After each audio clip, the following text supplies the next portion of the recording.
de la Navidad. Por hoy escuchemos a Monseñor Alfonso Uribe Jaramillo.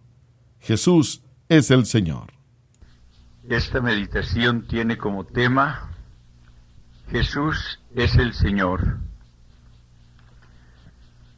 Cuando Jesús en el discurso de la cena habló de la acción del Espíritu Santo, dijo: Él dará testimonio de mí. Y en verdad, pudiéramos decir que la acción principal del Espíritu Santo en la Iglesia es la de dar testimonio de Jesús. Es la de hacer que las personas lo reconozcan primero como a su Salvador y que luego lo proclamen con sus palabras y con su vida, su Señor.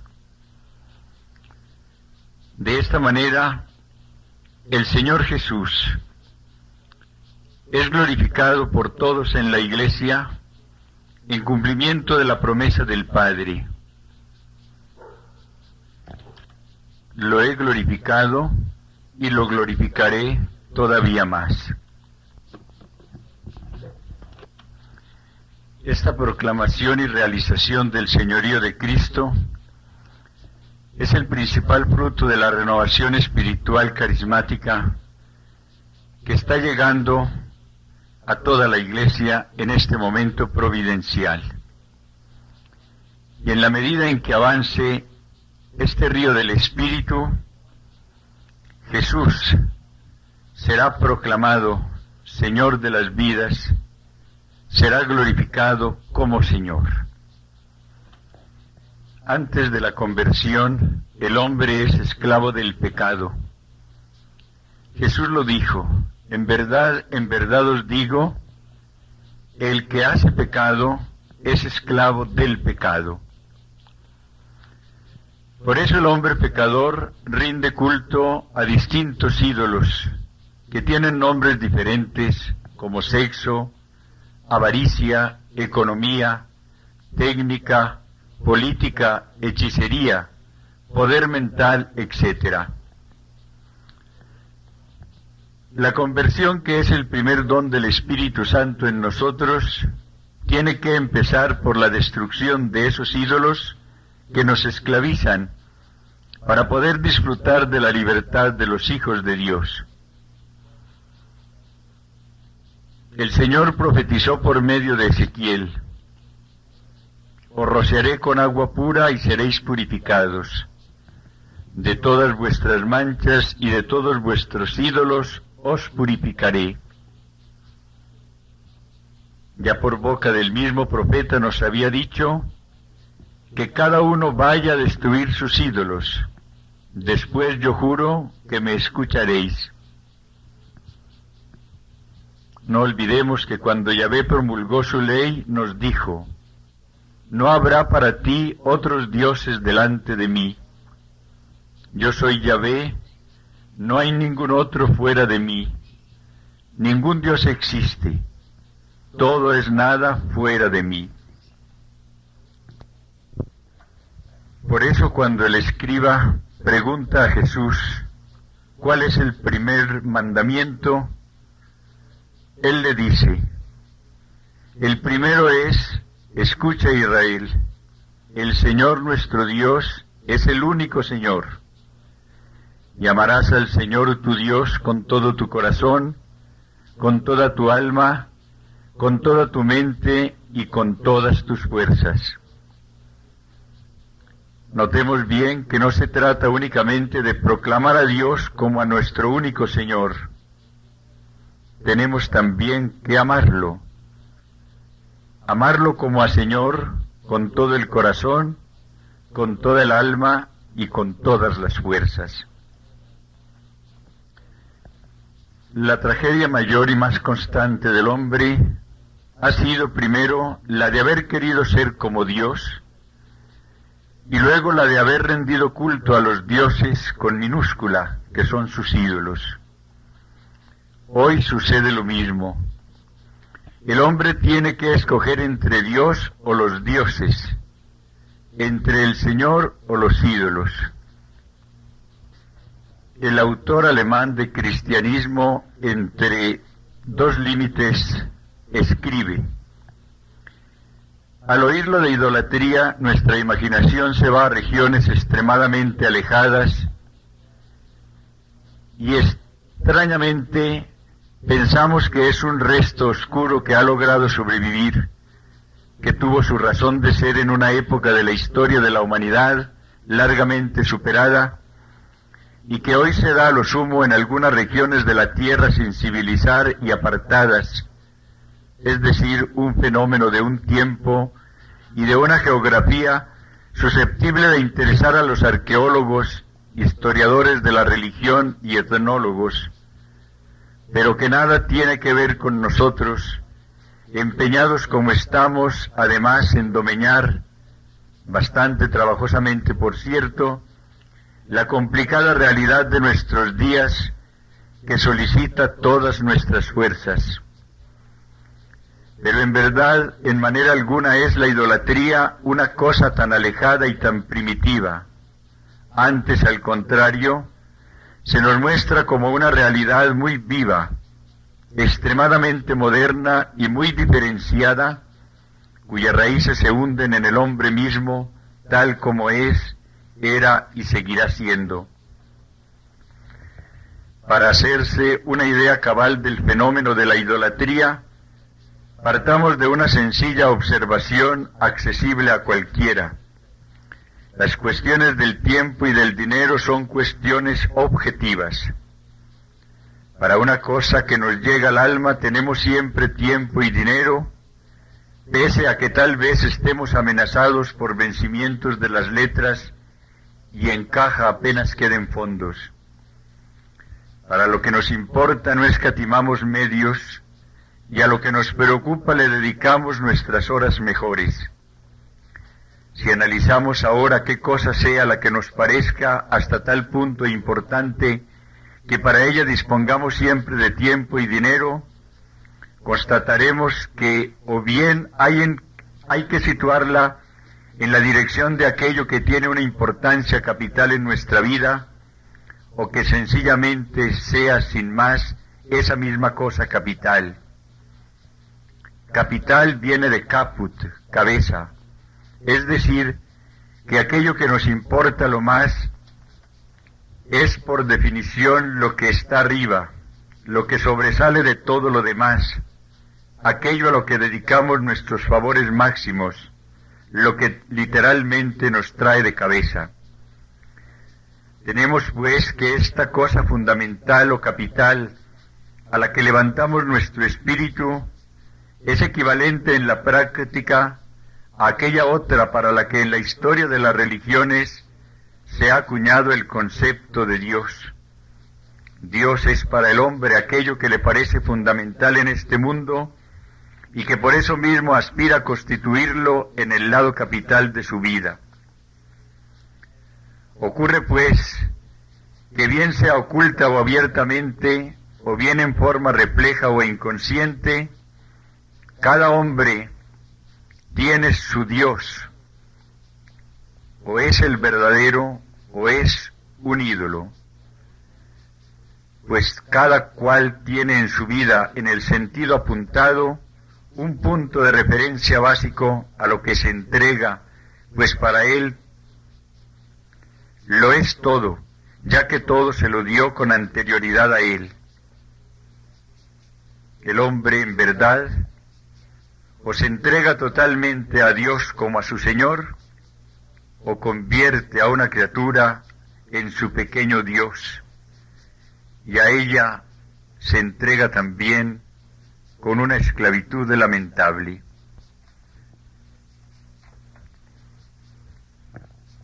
Los ídolos tienen una entidad propia y no escasean en verdad entre nosotros. Cabe enumerar aquí en primer lugar a las antiguas y grandes divinidades, el linaje, el pueblo, el estado, la nación. A su lado y con parecido rango, desde ya hace bastante tiempo, están los nuevos dioses, el trabajo, la sociedad, la clase social, la técnica, el capital, la ganancia. Añádanse aún los muchos dioses antiguos y siempre nuevos, grandes y pequeños, tales como el dinero, la salud, la belleza, la seguridad, la felicidad, el éxito. Incluso es posible hablar también de familias enteras divinas. Véase si no la dualidad, propiedad-poder, o la trinidad, sangre, sexo, raza. Apenas existe nada en el mundo noble o bajo, es igual que no sea susceptible de convertirse en un Dios para el hombre, bien sea privada o bien pública y oficialmente. Y no danza el hombre moderno menos apasionadamente en torno a sus respetables dioses que el primitivo alrededor de sus humildes figuras de madera. Tal vez incluso lo hace aquel con una intensidad aún mayor. Podemos añadir que quizás el hombre nunca ha sido tan idólatra como hoy. La diferencia está en que actualmente los ídolos o dioses que esclavizan al hombre son más groseros y viles en muchos casos. Cuando el hombre se aleja de Dios, como lo ha hecho en estos años, cuando ha llegado hasta hablar de la muerte de Dios, desciende a los abismos más hondos de la indignidad y de la barbarie. Basta pensar en los campos de concentración, en los excesos eróticos, en el comercio de drogas, en la violencia y en el afán por conseguir dinero por cualquier medio que esté al alcance. Esa es la triste realidad del hombre actual. Pero frente a ella vemos la renovación espiritual a través de la cual aparece cada vez en un número mayor de vidas el señorío de Cristo. Cristo es Señor, Él es Señor. Este es el grito que brota ahora de corazones y de gargantas llenas de entusiasmo. Se cumple ahora el designio del Padre, que toda lengua proclame que Jesucristo es el Señor. La renovación, al llenarnos una y otra vez con el Espíritu Santo, como escribe San Pablo a los Efesios, nos lleva a reconocer primero a Jesús como a nuestro Salvador integral, Salvador de todo el hombre y de todos los hombres. Y en un segundo paso, nos lleva a proclamar de palabra y con la vida que Jesús es el Señor. A su vez, el Espíritu del Señor obrará en nosotros en la medida en que proclamemos y reconozcamos este señorío de Cristo. El primer paso, sin duda alguna, es llegar a proclamar que Jesús es el Señor por obra del Espíritu Santo. San Pablo lo dice muy claramente en su primera carta a los Corintios. Nadie puede decir Jesús es Señor sino por el influjo del Espíritu Santo. 1 Corintios 12:3. Podemos comentar que, en primer lugar, la proclamación del señorío de Cristo es obra del Espíritu Santo. Sin este influjo nada podremos hacer. Pero que también en la medida en que el Espíritu del Señor penetre en nosotros, en la medida en que lo dejemos actuar, Él nos irá mostrando la realidad del señorío de Cristo y nos capacitará para hacerle esa entrega total que es la que verdaderamente proclama a Cristo como Señor. Jesús ha sido proclamado Señor por el Padre para glorificarlo después de la resurrección, por la gloria que Él le dio con su muerte en la cruz. Este es el anuncio que hace San Pedro el día de Pentecostés. Solemnemente dice: sepa pues con certeza toda la casa de Israel que Dios ha constituido Señor y Cristo a este Jesús a quien vosotros habéis crucificado. Esa ha sido la decisión divina. Esa ha sido la voluntad del Padre.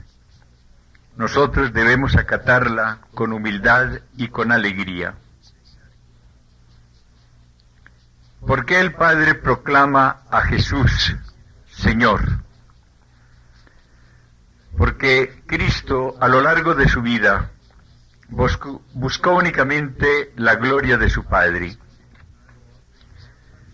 Desde el momento de la encarnación, le dice: he aquí que vengo a hacer tu voluntad.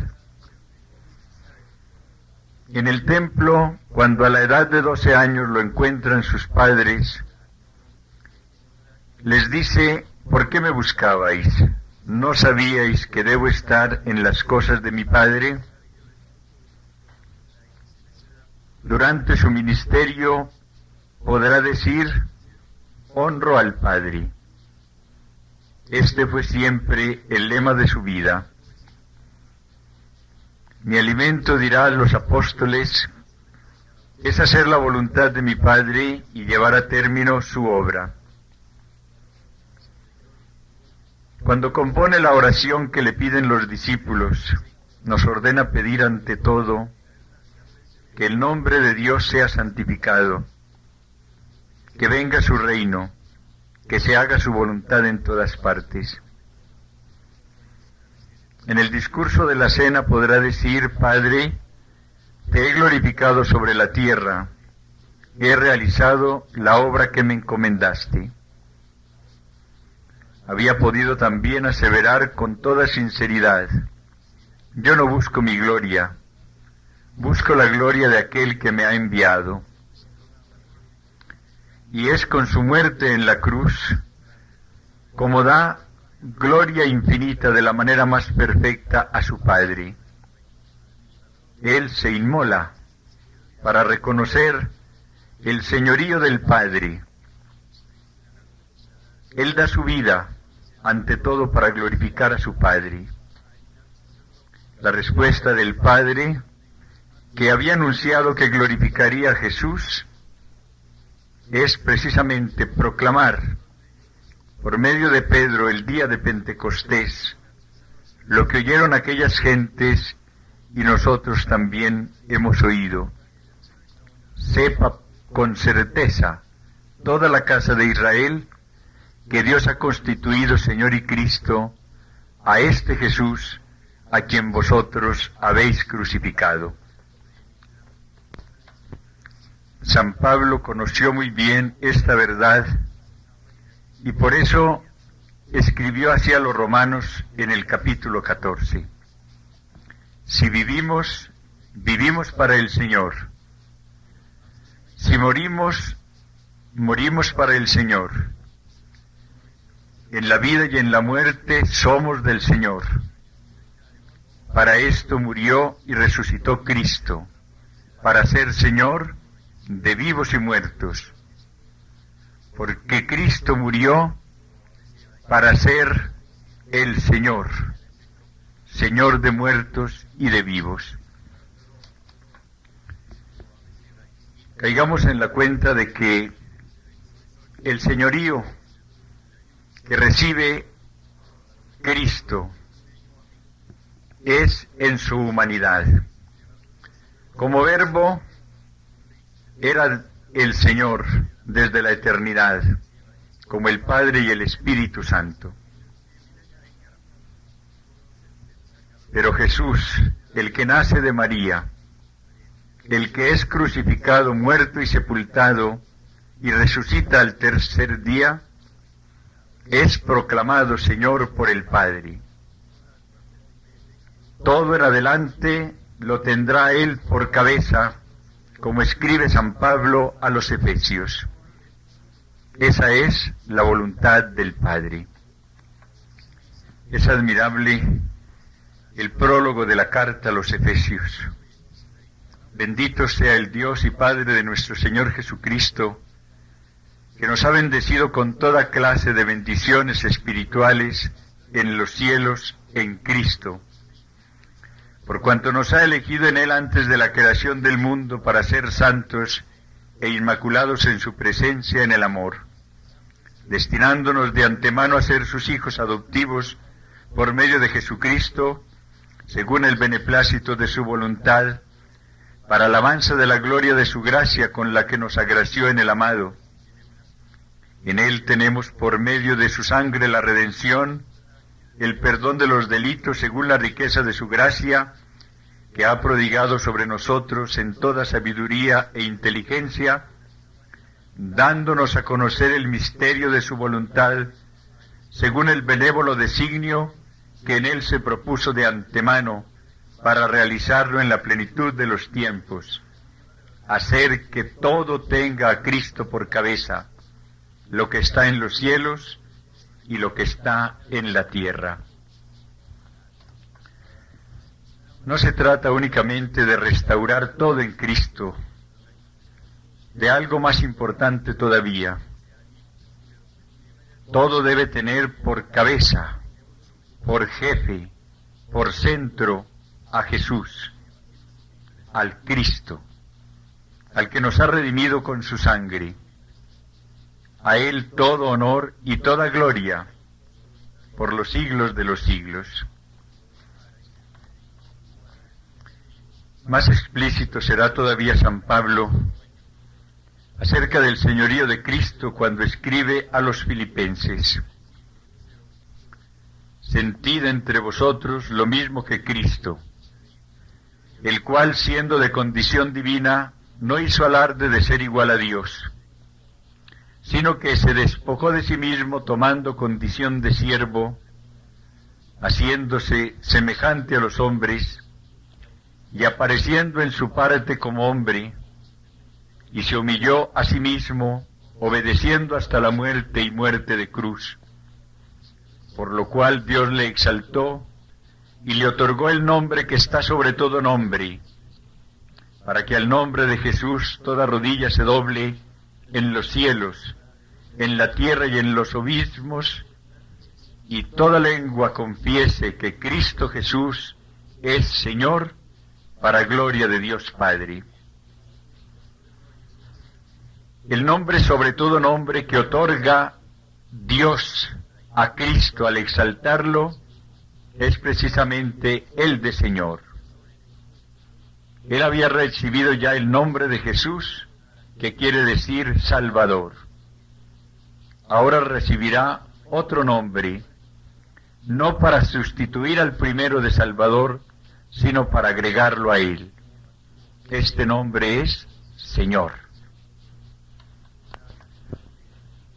Con razón escribirá también a los romanos: si confiesas con tu boca que Jesús es Señor, serás salvo. Tengamos en cuenta esta advertencia, para que busquemos la plenitud de la salvación en nosotros, mediante la proclamación real del señorío de Jesús en nuestras vidas. Para comprender la importancia de este título de Señor, recordemos que entre los judíos este nombre estaba reservado a Dios. Con este título de Señor, Adonai se glorificaba al Creador, al dueño del universo. Cuando Jesús acepta durante su ministerio este título de Señor, es porque así proclama también su divinidad. Él es el Verbo hecho hombre, el Creador del cielo y de la tierra, y por tanto puede y debe ser saludado por sus discípulos como el Señor. Señor mío y Dios mío, le dirá Tomás cuando contempla a Jesús resucitado. Y es el Señor, será la magnífica expresión de Juan cuando descubre a Jesús en la orilla del lago. Este señorío de Jesús es proclamado también por San Juan en su Apocalipsis. Así da comienzo a este libro maravilloso. Gracia y paz a vosotros de parte de aquel que es, que era y que va a venir, de parte de los 7 espíritus que están ante su trono, y de parte de Jesucristo, el testigo fiel, el primogénito de entre los muertos, el príncipe de los reyes de la tierra, al que nos ama, nos ha lavado con su sangre de nuestros pecados, y ha hecho de nosotros un reino de sacerdotes para su Dios y Padre. A Él la gloria y el poder por los siglos de los siglos. Amén.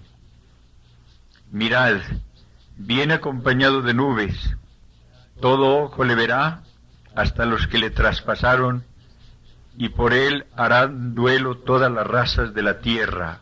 Sí, amén. Yo soy el Alfa y la Omega, dice el Señor Dios, aquel que es, que era y que va a venir, el Todopoderoso. Y describe así la primera de sus visiones.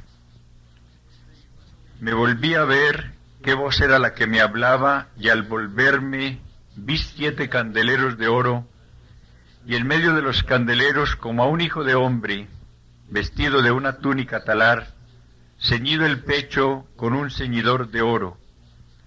Su cabeza y sus cabellos eran blancos como la lana blanca, como la nieve.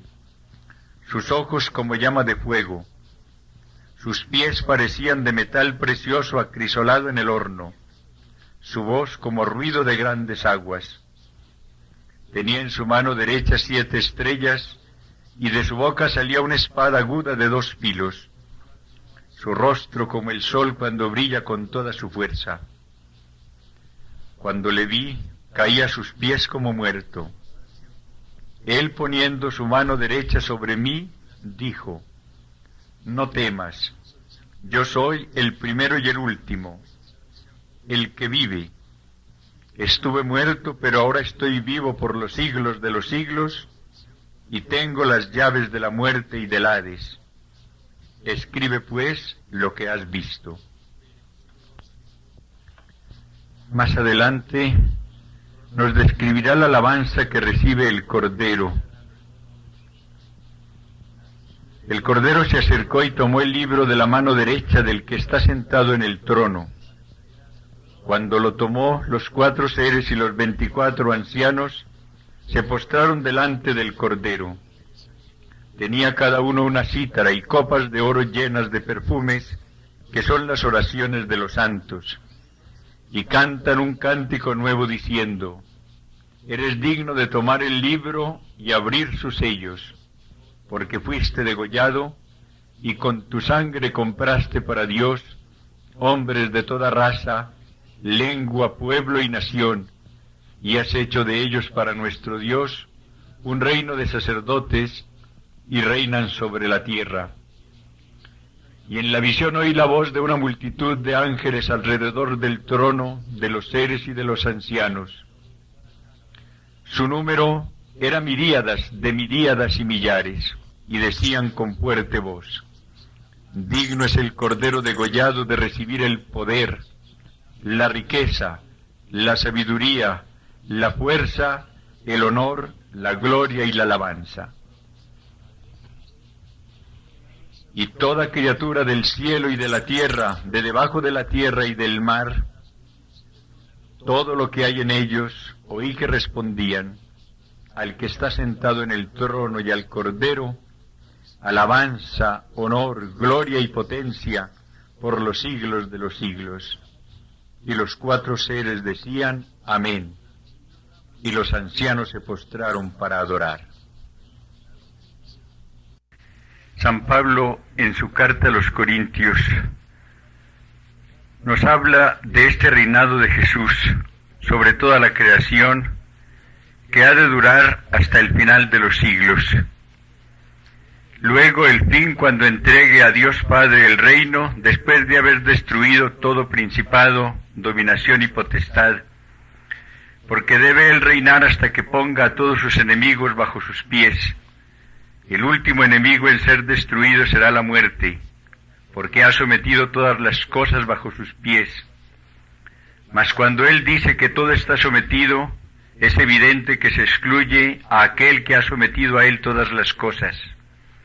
Cuando hayan sido sometidas a él todas las cosas, entonces también el Hijo se someterá a aquel que ha sometido a él todas las cosas, para que Dios sea todo en todo.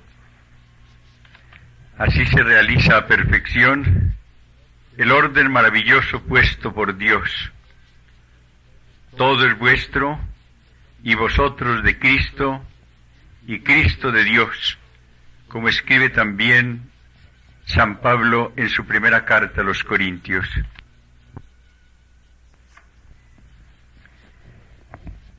Pero este señorío de Cristo debe efectuarse a lo largo de toda nuestra vida y debe ser una realidad y no una frase. En primer lugar, debemos recibir con alegría a Jesús y proclamarlo en nuestras vidas como Señor, aceptarlo en nuestro corazón, aceptarlo en nuestra existencia, y esto a lo largo de toda nuestra vida. Con la luz del Espíritu Santo y con su gracia, en un momento dado, debemos hacer la proclamación alegre, sincera, profunda, del señorío de Cristo en nuestras vidas.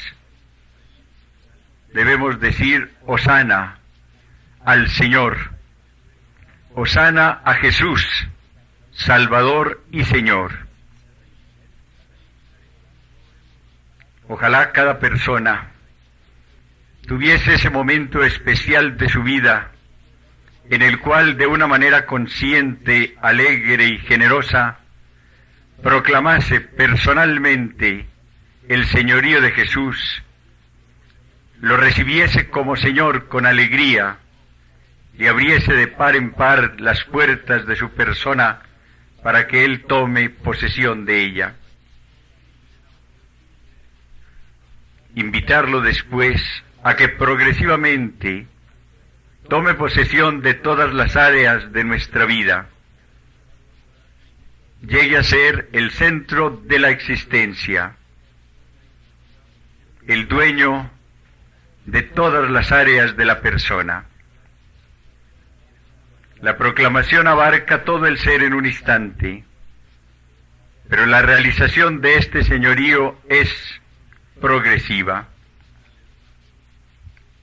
Si nosotros queremos que de veras Él sea el Señor, le iremos consagrando nuestro cuerpo, nuestra alma, nuestro espíritu, nuestras emociones, nuestros intereses, nuestra salud, nuestra familia, nuestra profesión, nuestra vida toda. El Espíritu del Señor nos irá mostrando con su pedagogía divina qué parte de nuestra vida no pertenece totalmente a Jesús. Y nosotros le iremos consagrando cada una de estas etapas, cada uno de estos detalles. Iremos rindiendo todo delante de su señorío para proclamar de esta manera concreta que Él es el Señor.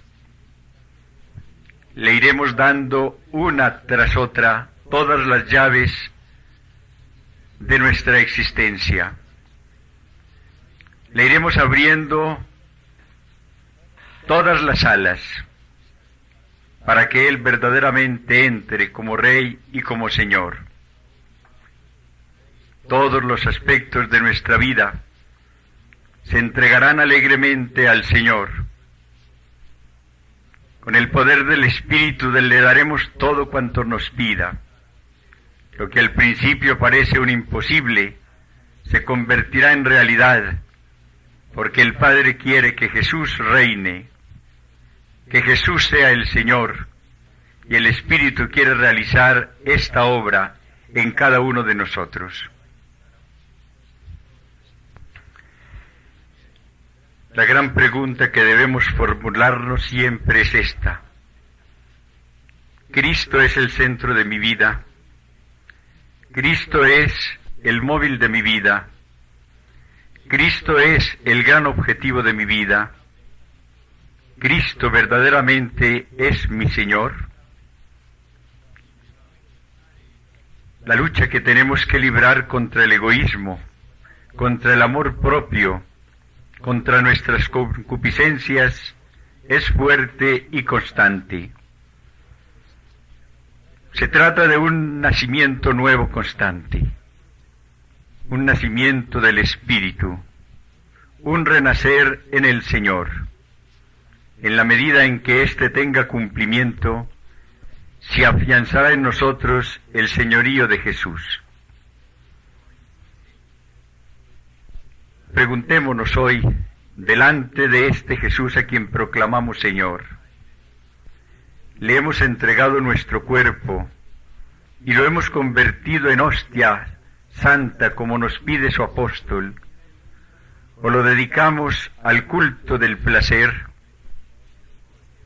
Le hemos entregado nuestra vida, estamos listos para morir cuando Él quiera, ¿o tememos hacerle a Él esta entrega? Le hemos entregado nuestro amor, nuestras emociones, ¿o nos hemos dejado dominar por ellas? ¿Es Cristo el Señor de nuestra parte emocional? Le hemos entregado nuestra profesión, y en ella y a través de ella buscamos su gloria, ¿o únicamente buscamos nuestro provecho? Le hemos entregado nuestra familia y estamos confiados en su providencia adorable, ¿o estamos dominados por las preocupaciones que ella nos depara? Le hemos entregado el honor, la fama, ¿o únicamente estamos preocupados por nuestro culto personal? Le hemos entregado nuestra existencia toda, ¿o únicamente parte de ella?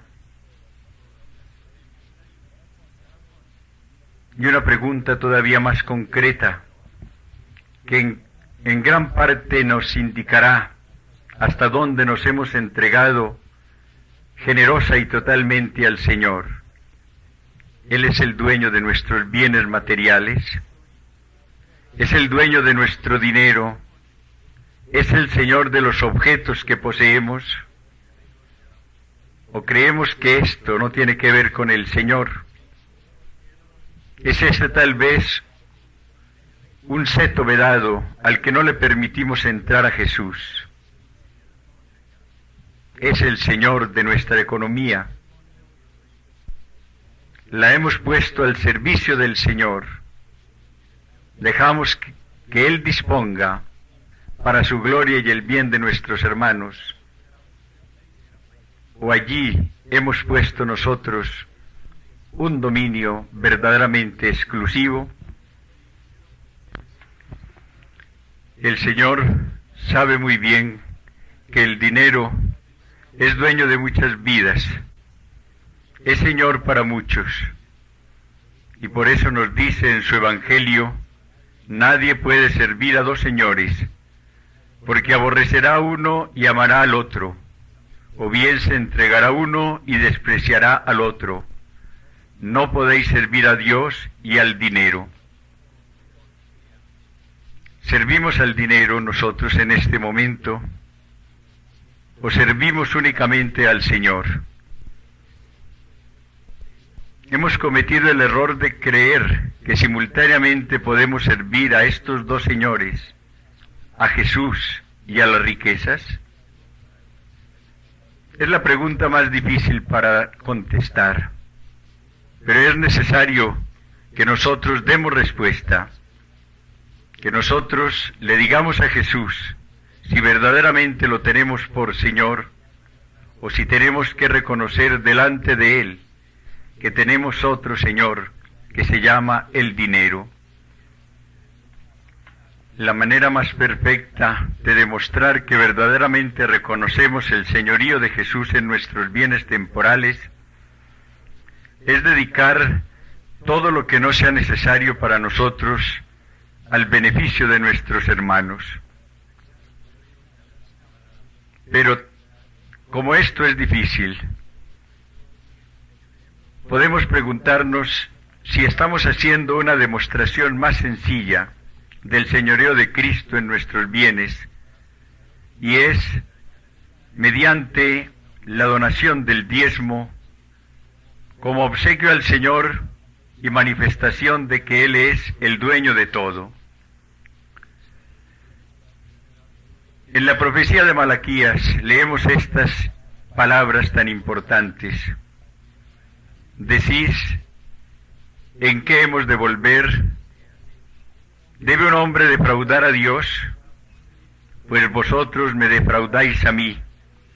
Y aún decís, ¿en qué te hemos defraudado? En el diezmo y en la ofrenda reservada.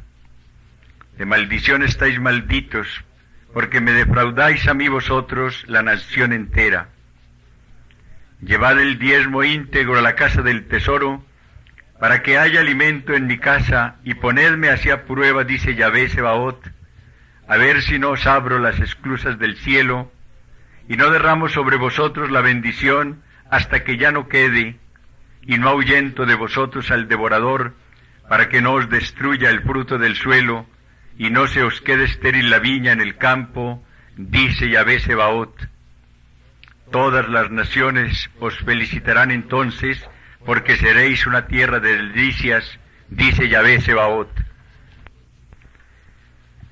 Si todos obsequiásemos al Señor la 10ª parte de nuestras ganancias como un homenaje a su señorío, cambiaría mucho la situación de los pobres. Habría menos hambre, habría más alegría en muchas vidas. El mundo sería más cristiano, la Iglesia glorificaría más a su Señor. Pero es tan difícil renunciar al dinero, es tan difícil escoger como Señor a Cristo y renunciar a todo lo que se oponga a su señorío. La renovación está llegando ya a muchas vidas también en este campo económico. Y muchas personas están glorificando al Señor, constituyéndolo amo de sus bienes. Muchas personas inclusive los están poniendo en común. Otras están ya dándole al Señor la 10ª parte de sus entradas o ganancias. Y de esta manera, este señorío de Jesús está llegando a toda la vida y a muchas vidas. Pero la gran pregunta que debemos formularnos es esta. He proclamado a Jesús mi Señor. ¿Qué parte de mi vida le pertenece? ¿Qué parte de mi persona no está dominada por Él? Mis bienes son suyos. ¿Lo he constituido Señor de ellos? ¿Hay áreas o bienes que aún no pertenecen al Señor porque me los he reservado? Él es el único Señor, y su señorío debe ser la gran realidad en mi vida, y esa debe ser mi constante preocupación. Gloria a ti, Señor. Envíanos, Señor, tu Espíritu Santo, para que ante los hombres te confesemos como Señor nuestro, Dice una de las preces de la liturgia de las horas. Debemos orar mucho por esta intención. Padre Celestial, te doy gracias porque has constituido a Jesús, Señor nuestro, y porque nos has comunicado tu voluntad. Divino Espíritu, gracias porque tú estás dando testimonio de que Jesús es el Señor. Gracias porque este testimonio lo estamos recibiendo ahora en nuestra vida. Jesús, te proclamo Señor de mi vida. Lleno de felicidad te digo, Señor mío y Dios mío. Gracias porque tú me adquiriste con tu sangre. Gracias por lo que has hecho en mi vida. Gracias porque como Señor has velado siempre por mí. Te glorifico, Jesús, porque eres el Señor. Quiero ser parte de esa muchedumbre que proclama que tú eres el Señor para gloria del Padre y que tienes un nombre que está sobre todo nombre. Te pido, Señor, perdón, porque a lo largo de mi vida tú no has podido ser mi Señor, porque muchas áreas han estado alejadas de tu señorío, porque no te he consagrado todo, Señor, porque no lo he rendido todo a tus pies, porque no te he entronizado como Señor en mi vida y en mi corazón. Pero ese es mi deseo, Jesús, tú lo sabes. Derrama sobre mí tu Espíritu, para que Él proclame en mi vida y en mi persona tu señorío, para que Él me convierta en testigo de tu señorío. Glorifícate, Señor, en todos nosotros. Eres el Señor. Gloria a ti, Señor. Bendito sea, Señor. Gracias, Señor.